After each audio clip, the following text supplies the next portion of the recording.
Cuando era niño, pasaba los veranos en casa de mis abuelos, en un pequeño pueblo escondido entre montañas y caminos de terracería. No había electricidad en algunas casas y por las noches el único resplandor provenía de la luna y los faroles de aceite. Era un lugar tranquilo durante el día, pero en las noches algo cambiaba. La primera vez que escuché sobre los nahuales tenía 8 años. Un grupo de ancianos hablaba en la plaza y yo, curioso como cualquier niño, me acerqué a escuchar. Decían que en los montes vivían hombres con la capacidad de convertirse en bestias, que no eran solo leyendas, sino una verdad temida por todos. Decían que los nahuales merodeaban el pueblo cuando la luna estaba alta, buscando algo o alguien. Mi abuelo me encontró escuchando y me apartó de ahí de inmediato. No andes oyendo esas cosas, chamaco. Hay historias que es mejor no saber. Me regañó, pero su mirada no era de enojo, era de miedo. Yo pensé que solo querían asustarme. Hasta aquella noche, era una noche calurosa. Dormíamos con las ventanas abiertas, con la esperanza de que la brisa refrescara la casa. Me desperté, de repente sin saber por qué. El aire estaba denso, pesado, como si la noche misma estuviera conteniendo la respiración.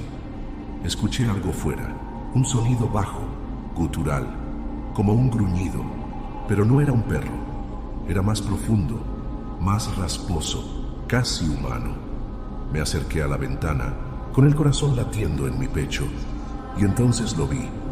A la orilla del maizal, justo donde la luz de la luna apenas alcanzaba a iluminar, estaba una figura encorvada. Medía más de 2 metros y su cuerpo parecía cubierto de algo oscuro y grueso, como una piel desgarrada. Caminaba lento, con los ojos brillando como brasas en la oscuridad. No podía apartar la vista. La criatura levantó la cabeza y olfateó el aire. Sus ojos me encontraron. Un escalofrío me recorrió de pies a cabeza. Sentí que mi sangre se congelaba. La cosa se quedó ahí mirándome y luego dio un paso hacia la casa. «No mires», susurró una voz detrás de mí. Era mi abuelo. Me tomó del brazo y me alejó de la ventana. Rápidamente cerró las cortinas y apagó la lámpara de aceite. Luego me arrastró a la cocina, donde mi abuela ya estaba encendiendo una veladora. «No hagas ruido», susurró ella con la voz temblorosa. Mi abuelo tomó un machete y se paró en la puerta. Afuera los ruidos se hicieron más fuertes. Algo grande caminaba alrededor de la casa, arrastrando las garras contra las paredes de madera. Rasguños. 1, 2, 3. No abras los ojos, chamaco, y sobre todo, no respondas si te llama, me advirtió. Mi abuela. Me tapé los oídos temblando, y entonces lo peor sucedió. «Niño». Una voz ronca y retorcida sonó desde afuera. Mi cuerpo entero se paralizó. «Niño, abre la puerta». No era la voz de un monstruo, era la voz de mi madre. Corrí hacia la puerta sin pensar, pero mi abuelo me sujetó con fuerza y me cubrió la boca. «No es tu madre», susurró con un pánico que nunca antes le había visto. La cosa rasguñó la puerta con más fuerza. «Hijo, soy yo. Ábreme». Las palabras sonaban rotas, como si alguien estuviera imitando su voz, pero sin saber cómo hablar bien. Las lágrimas rodaban por mis mejillas. Mi abuela comenzó a rezar y mi abuelo se quedó firme, con el machete en alto. La criatura arañó la puerta una última vez y entonces todo quedó en un silencio sepulcral. Esperamos horas antes de que mi abuelo se atreviera a asomarse. Cuando lo hizo, su cara se puso pálida. Había huellas enormes alrededor de la casa. Eran humanas, pero también tenían garras. A la mañana siguiente el pueblo estaba inquieto. Todos sabían que algo había estado rondando. Mi abuelo fue a hablar con don Eusebio, un anciano que conocía las antiguas tradiciones. Cuando regresó, su rostro estaba más serio que nunca. «Te ha marcado», me dijo. Me mostró mi brazo.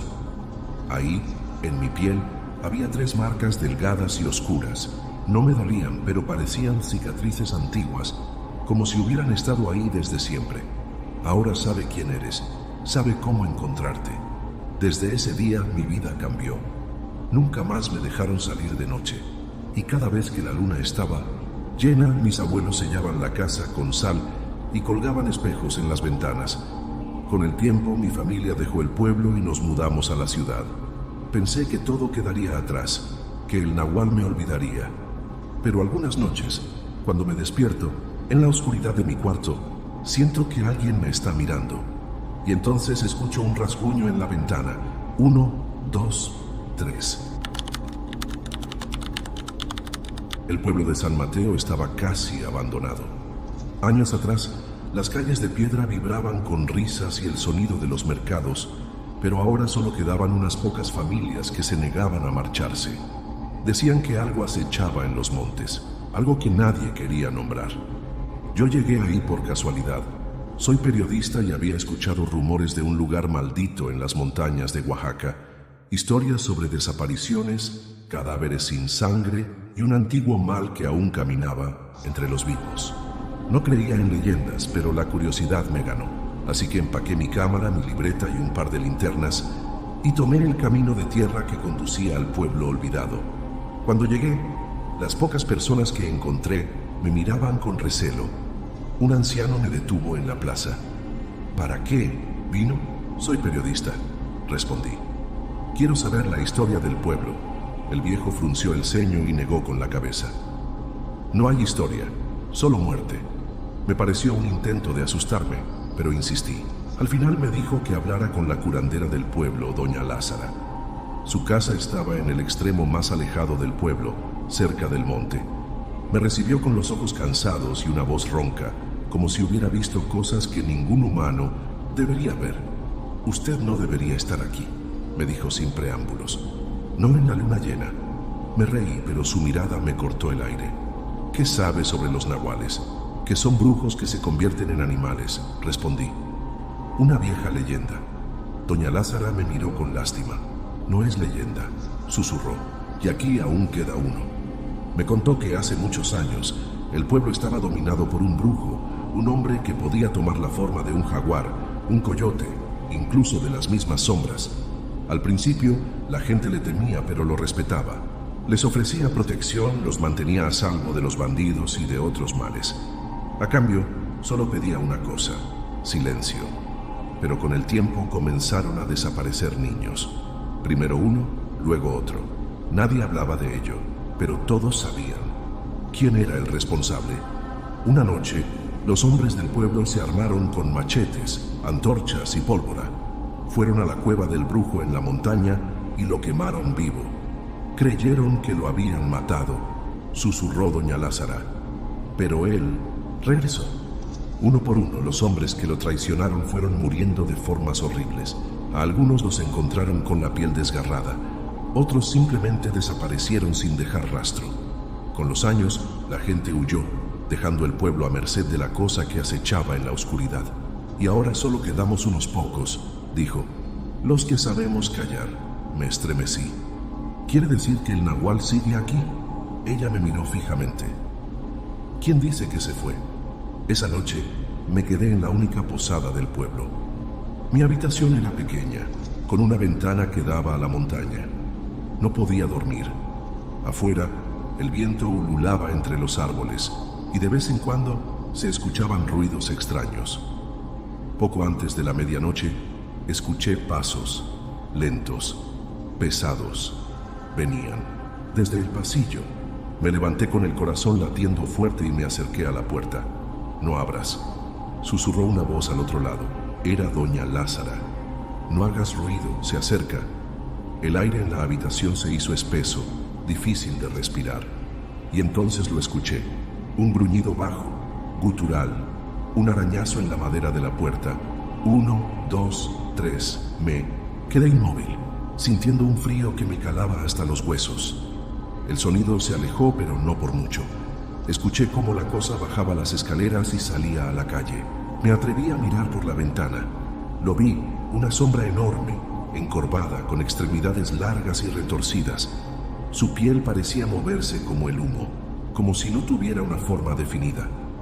Se quedó ahí, en medio de la calle, levantando la cabeza para oler el aire, y entonces giró lentamente hacia mi ventana, sus ojos. ¡Oh, Dios! Sus ojos eran dos pozos de fuego amarillo. Sonrió. Su boca era imposible, ancha, llena de dientes largos y afilados. No sé cuánto tiempo pasé paralizado. No podía moverme, no podía respirar. Entonces, la sombra se desvaneció en mí, no me sentí el aire.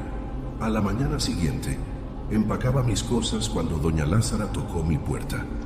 «Debe irse ahora», me dijo. No lo dudé. Antes de marcharme, le pregunté una última cosa. «¿Cómo sabe que sigue aquí?». Doña Lázara se quedó en silencio un momento y luego se subió la manga de su blusa. Ahí, en su brazo arrugado, estaban 3 marcas oscuras, cicatrices antiguas. «Porque él me marcó hace años», susurró, «y siempre vuelve por los suyos». Salí del pueblo tan rápido como pude. Pensé que lo había dejado atrás, pero anoche en mi apartamento en la ciudad escuché un ruido en la ventana. 1, 2, 3. Mi tío Ricardo era un hombre de pocas palabras, de esos que han visto demasiado y prefieren callar. Crecí escuchando sus historias sobre la sierra, sobre las cosas que habitaban en la cañada, donde la niebla nunca se disipaba del todo. Pero había una historia que nunca contaba, una que solo mencionaba en sus peores borracheras, cuando el mezcal le soltaba la lengua y el miedo asomaba en sus ojos endurecidos por los años. La historia del Nahual. Cuando mi tío era joven, trabajaba como vaquero en un rancho a las afueras de un pueblo llamado San Gregorio. No había electricidad ni caminos pavimentados, solo montañas, ríos y la inmensidad de la noche. El patrón del rancho, don Laureano, siempre les decía a los trabajadores lo mismo antes de salir a pastorear el ganado. Nunca se queden en la cañada después del atardecer. Pero mi tío no era hombre de supersticiones. Una tarde el ganado se dispersó y él tuvo que ir más allá de lo permitido para reunirlo. La noche cayó antes de que pudiera regresar y entonces lo escuchó, un silbido largo, intermitente. No era un sonido natural, no era el viento ni un ave nocturna, era algo más. La niebla se hizo espesa de repente, cubriendo la cañada como un velo blanco. Mi tío encendió su lámpara de aceite y siguió avanzando, pero entonces notó algo. El ganado estaba inquieto. Las vacas resoplaban, giraban en círculos, como si algo las estuviera rodeando. Y entonces vio la primera sombra. Era alta, más alta que cualquier hombre, con extremidades largas y retorcidas. Sus ojos brillaban como brasas entre la neblina. Mi tío se quedó inmóvil. El silbido sonó otra vez, lento, cerca. Algo corrió entre los arbustos, pero cuando mi tío giró la lámpara en esa dirección, no había nada. El ganado salió corriendo, en estampida. Mi tío no pensó 2 veces y montó su caballo, pero el animal se negó a moverse. Relinchaba, temblaba, como si sus patas estuvieran clavadas en la tierra. Y entonces la criatura salió de la niebla. No caminaba, se deslizaba. Era un hombre, pero no lo era. Su piel parecía hecha de sombra, y su boca era una mancha oscura en un rostro sin forma. Sus ojos, Dios, sus ojos eran pozos de fuego amarillo. Ricardo, mi tío sintió que su corazón se detenía. La cosa lo había llamado por su nombre, pero su voz era doble, como si 2 bocas hablaran al mismo tiempo. Te estaba esperando. Mi tío espoleó al caballo con todas sus fuerzas. El animal finalmente reaccionó y salió disparado cuesta arriba, dejando atrás la niebla y aquella cosa que lo miraba desde la oscuridad. Cuando llegó al rancho, estaba pálido, con los labios azules y el cuerpo tembloroso. Don Laureano lo miró y no hizo preguntas. Solo se acercó y le subió la manga de la camisa. Ahí, en su brazo, había 3 arañazos oscuros. «Ya te marcó», dijo el viejo. «Ahora sabe quién eres». Mi tío se fue del rancho esa misma noche y nunca volvió. Años después, cuando yo era niño, mi tío vivía con nosotros en la ciudad. Una noche lo escuché hablar en sueños. Su voz era temblorosa, asustada. «No, déjame en paz». Me asomé a su cuarto y lo vi sudando frío, murmurando cosas ininteligibles, y entonces algo rascó la ventana. 1, 2, 3. El aire se volvió denso. Me congelé en la puerta y entonces vi la sombra, alta, encorvada, con ojos de fuego amarillo. Cuando mi tío despertó, gritó con todas sus fuerzas y la cosa desapareció. Se fue de la casa esa misma noche y nunca más lo volví a ver. Pero a veces, cuando la luna llena brilla en el cielo y la neblina cubre la ciudad, escucho un silbido, largo, intermitente. Sé que me está buscando a mí.